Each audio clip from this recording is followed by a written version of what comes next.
Ministério Marcos da Silva, marcosdasilva.org. Mais detalhes no final desta gravação.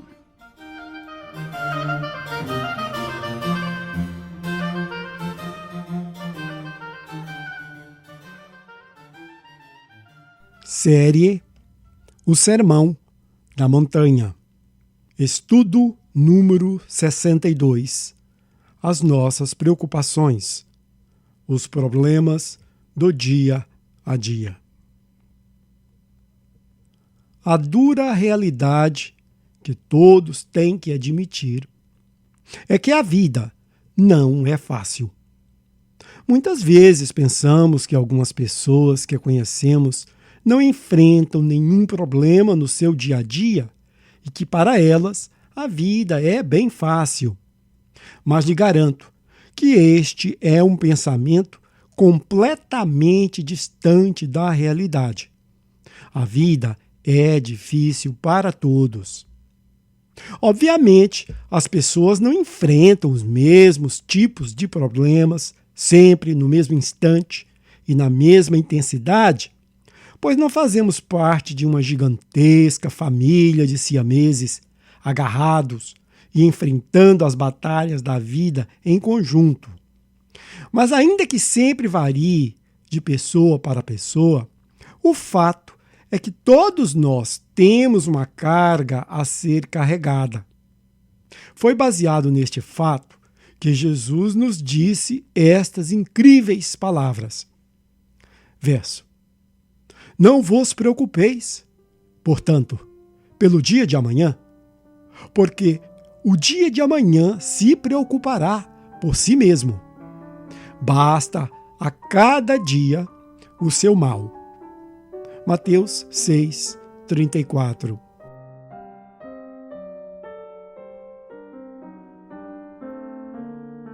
Jesus encerra o ensino sobre Deus e Mamon.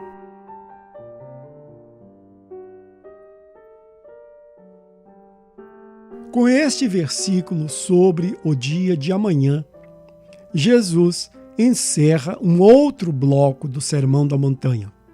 Mais uma vez, o Senhor inicia a frase com uma conjunção, a partícula grega portanto, por isso, então, o que significa que o que ele disse está ligado àquilo que acabou de dizer. Verso: Buscai primeiro o reino dos céus e a sua retidão, e todas estas coisas vos serão acrescentadas.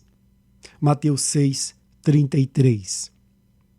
Ou seja, ao termos o reino dos céus como o nosso grande foco no dia de hoje, o dia de amanhã, com todos os problemas que porventura venham a surgir, nem passam pela nossa mente. Estamos tão ocupados com os afazeres do reino dos céus no presente que não temos tempo a perder com problemas do futuro, conforme o próprio Jesus nos deu o exemplo. Verso: Disse-lhe Jesus: A minha comida, grego vroma, é fazer, grego pieo, a vontade, grego Felima, daquele que me enviou, e completar, grego teleo, a sua obra, grego ergon. De novo, disse-lhe Jesus: A minha comida é fazer a vontade daquele que me enviou e completar a sua obra. João 4, 34.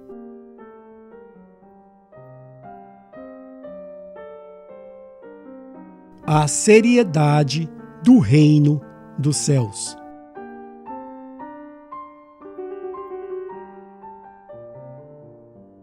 Quando Jesus disse que a sua comida era fazer a vontade de Deus, ele quis dizer que cuidar das coisas do alto eram mais importantes para ele do que era o comer para se manter vivo aqui na terra. Um dos principais motivos que preocupamos com o amanhã é porque vivemos mais para este mundo do que para o reino. Ou seja, estamos mais focados nos eventos lá fora e de como cada um deles nos afeta por um breve tempo aqui na Terra, do que no nosso relacionamento interno com o Pai e de como somos afetados para toda a eternidade. Verso: o reino de Deus está dentro de vós. Lucas 17, 21.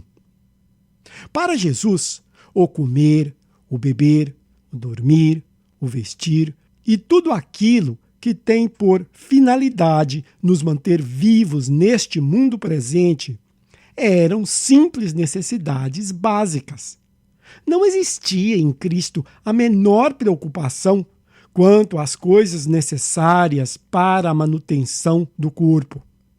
Ele sabia que o seu Pai nunca deixaria de lhe enviar, de algum lugar, o que fosse necessário para mantê-lo vivo e saudável aqui na Terra. E por isso, estas coisas eram completamente secundárias no seu dia a dia. Verso: porque vosso Pai Celestial sabe que precisais de tudo isso. Mateus 6, 32.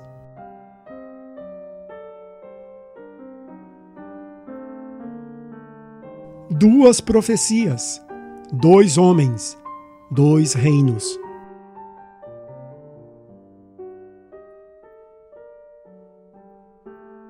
Além de Jesus, o Messias, os profetas do Velho Testamento mencionaram apenas 2 seres humanos que fariam parte do Novo Testamento. Aquele que prepararia o caminho para Jesus, João Batista, Isaías 40, de 3 a 5, Malaquias 3, 1, e aquele que trairia a Jesus, Judas Iscariotes, Salmos 41, 9, Zacarias 11, 12 e 13.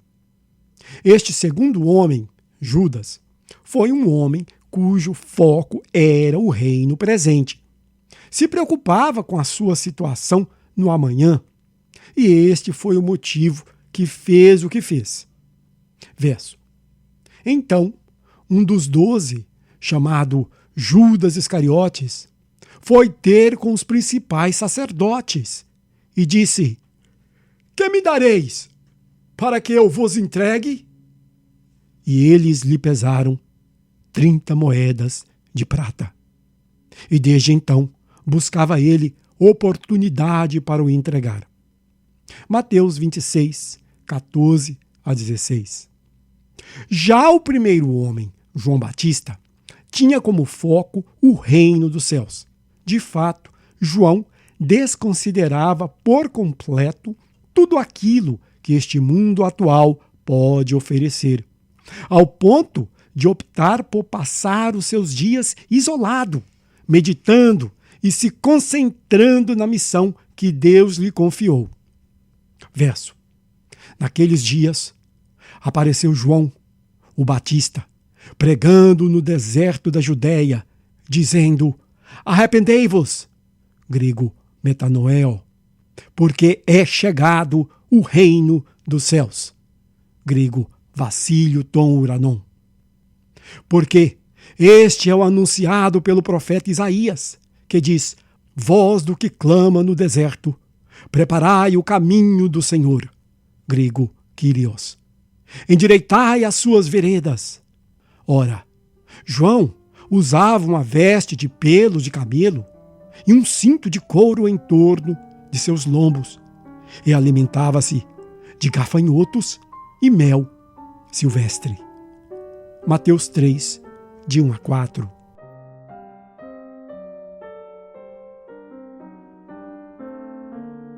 O entendimento limitado sobre o reino dos céus.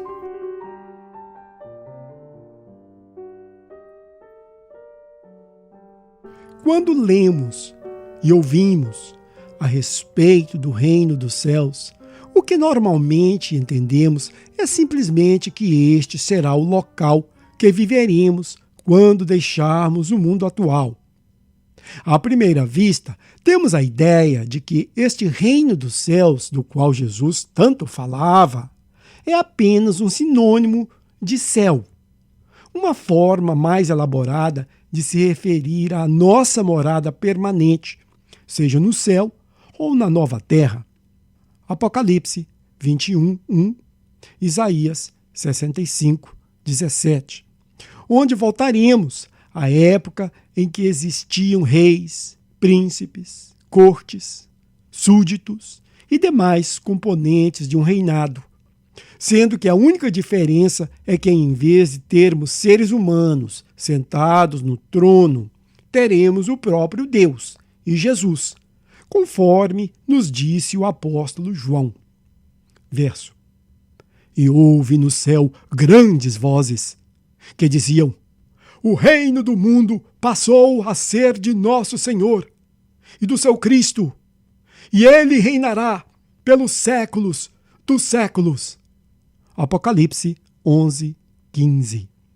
Ou seja, muitos entendem que o reino dos céus faz referência a uma situação futura, ainda distante, sem conexão com a nossa situação atual, e por isso se preocupam com as necessidades do presente.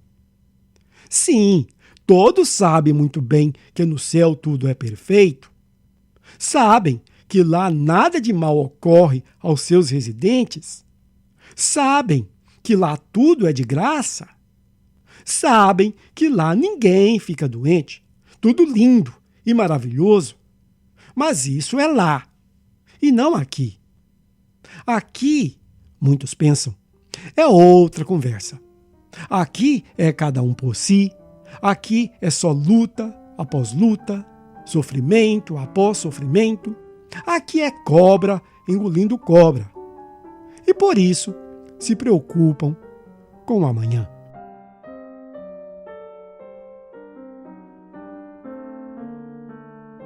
O entendimento completo sobre o reino dos céus.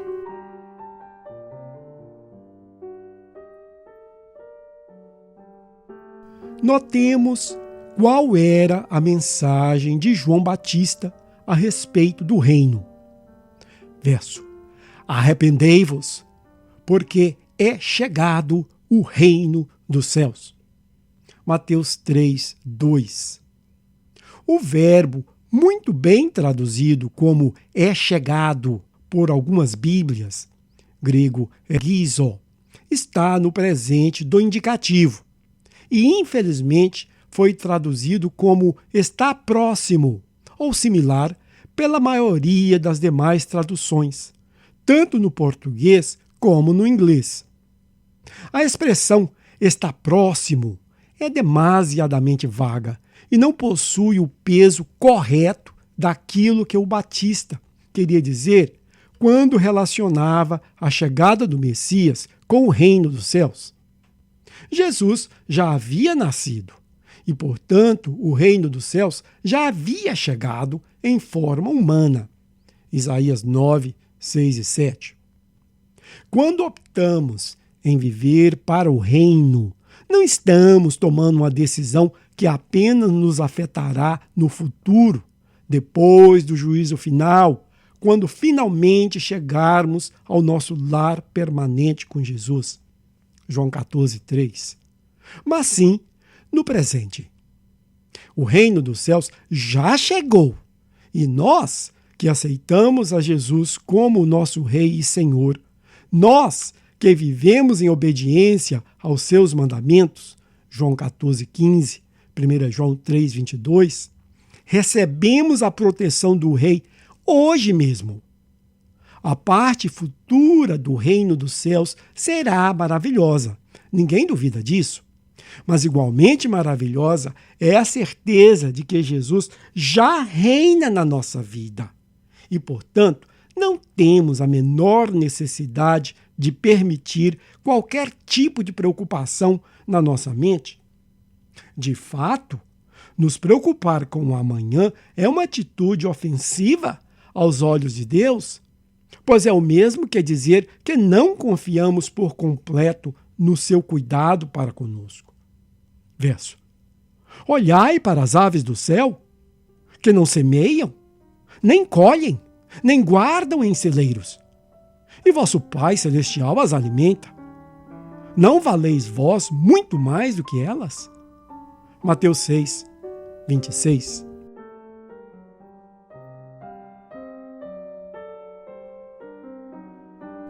O dia de amanhã se preocupa por si mesmo.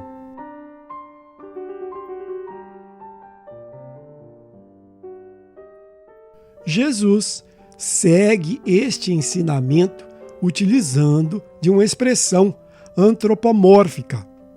Ele se referiu ao dia de amanhã como se fosse uma pessoa que está sempre se preocupando com as coisas. Verso: porque o dia de amanhã se preocupará por si mesmo. Basta a cada dia o seu mal. Mateus 6,34. Basicamente, a ideia é que em todos os dias surgem problemas. Alguns dias são pequenas chateações fáceis de resolver ou ignorar, enquanto outros dias trazem consigo grandes dificuldades que requerem a nossa atenção. Simples ou sérios, pequenos ou grandes, sabemos muito bem que raramente temos dias em que absolutamente tudo é uma maravilha. Não neste mundo. Jesus, então, nos instrui a reconhecer essa informação como um fato imutável e não perder tempo meditando naquilo que não temos como alterar. Preocupando ou não, o amanhã terá os seus problemas. Então, que o amanhã nos deixe em paz e se preocupe consigo mesmo. Quanto a nós, nos limitaremos a lidar com os problemas do dia de hoje, à medida que surgirem.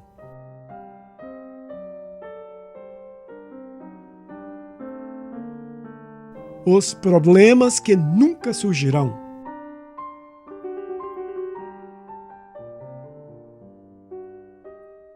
Um outro aspecto importante do que Jesus nos ensina sobre não nos preocuparmos com o amanhã é que uma boa parte das nossas preocupações com o futuro tem a ver com problemas que nunca surgirão. Embora não temos evidências na Bíblia que Satanás e os seus anjos caídos conseguem ler pensamentos, não temos dúvidas que o inimigo conhece muito bem as nossas fraquezas, simplesmente observando as nossas conversas e atitudes.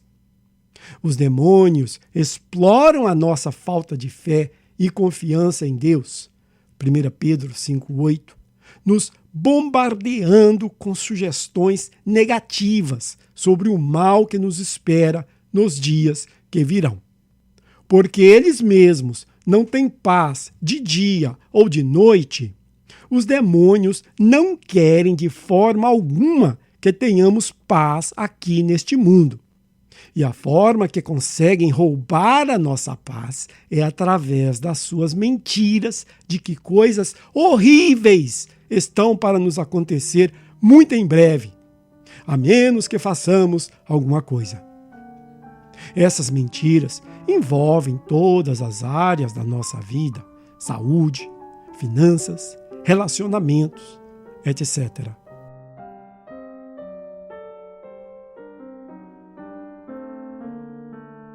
As sugestões enganosas de Satanás. Um testemunho.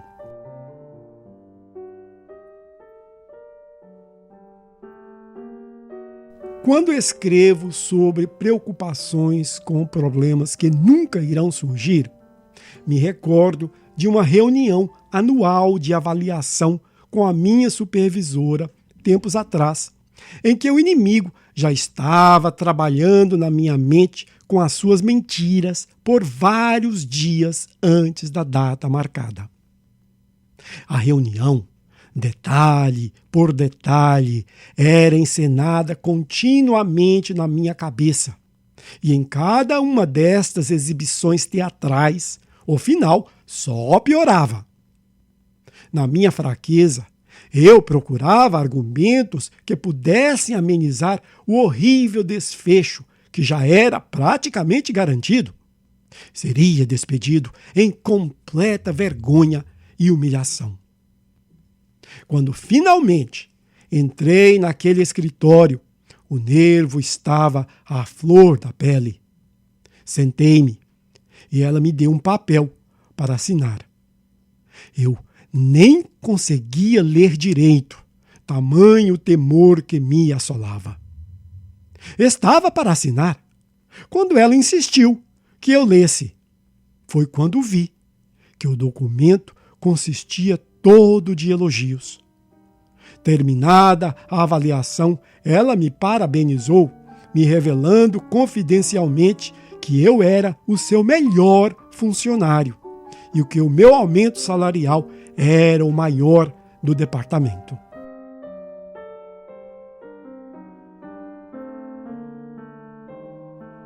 Treinando a mente.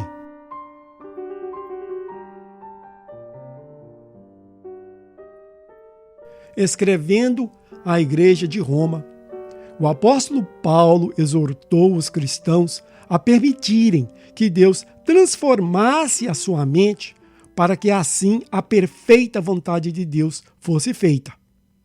Verso: E não vos conformeis a este mundo, mas transformai-vos, grego metamorfo, pela renovação da vossa mente, para que experimenteis qual seja a boa, agradável e perfeita vontade de Deus.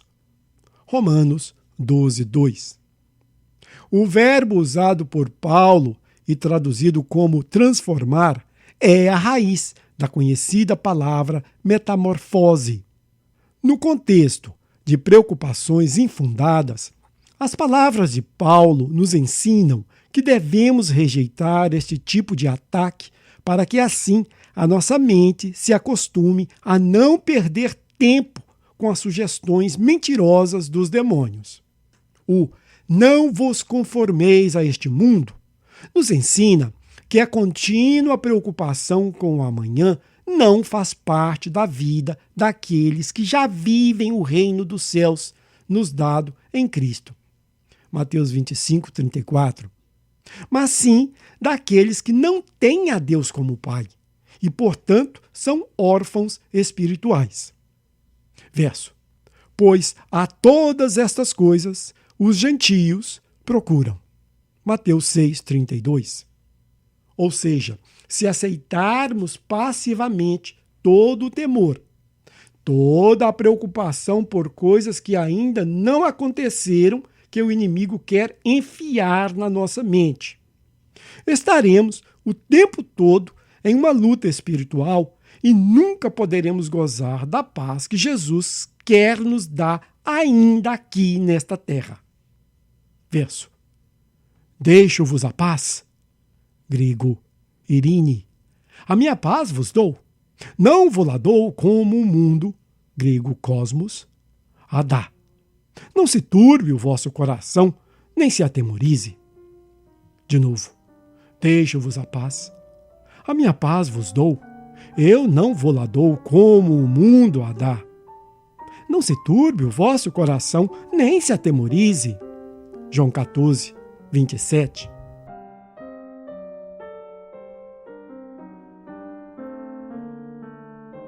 Quando a preocupação tem fundamento.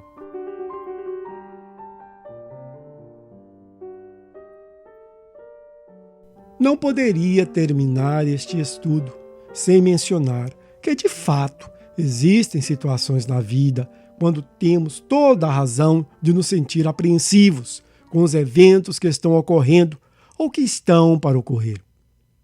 Agora mesmo, conversava com a minha esposa sobre um parente que se encontra em estado muito grave no hospital e a família teme pelo pior. Em outro caso, recebemos recentemente um pedido de oração de uma jovem que está para fazer uma prova, cujo bom resultado resultará no emprego que tanto busca.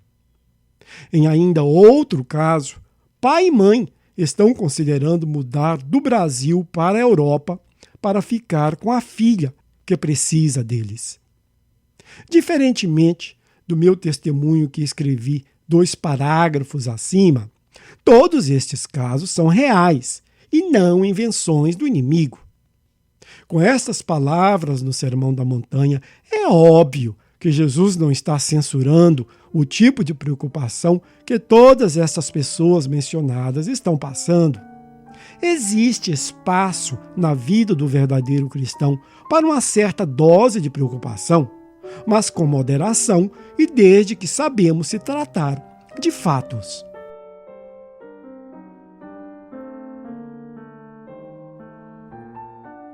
A atuação de Deus em todos os nossos problemas.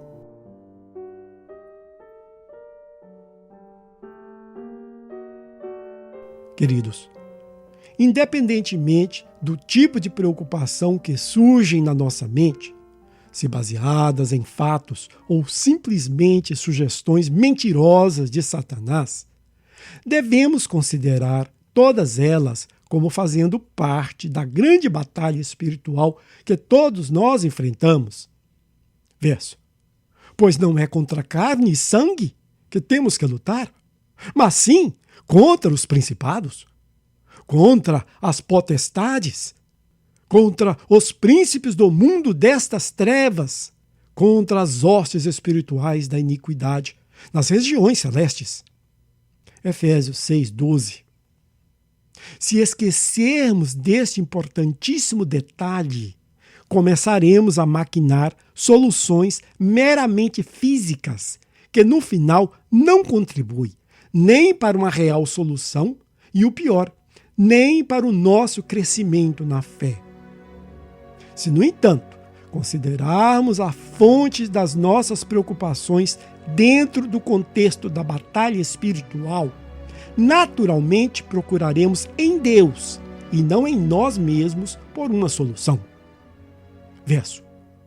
Confia no Senhor de todo o teu coração e não te apoies no teu próprio entendimento.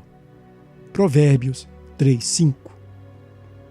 Quando Jesus nos disse que no mundo teríamos aflições, João 16:33, ele falou bem sério e quis dizer exatamente o que disse.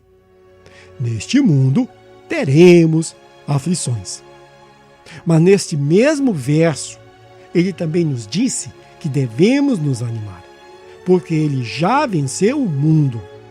O verbo vencer, grego nikao, vencer, prevalecer, conquistar, triunfar, utilizado por João, além dos vários significados que indicam que este mundo, seu príncipe, João 14:30, e seus amantes já perderam a batalha, também possui o seu substantivo, grego tonikos, que significa esmagadora superioridade. Ou seja, os sofrimentos deste mundo e as preocupações que o seguem não se aproximam nem de longe do poder que existe no nome do nosso querido Jesus. Imploro que todos vocês exercitem a sua fé e não aceitem com tanta facilidade o medo de que coisas ruins nos ocorrerão amanhã. Deixem que o amanhã se preocupe consigo mesmo. Espero te ver no céu.